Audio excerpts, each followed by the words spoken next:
Hi, it's Mike.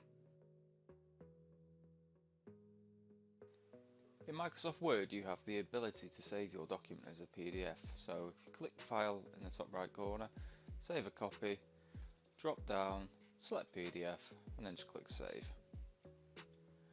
And that has now saved your document as a PDF. You can also open PDFs. And an example of this is this one.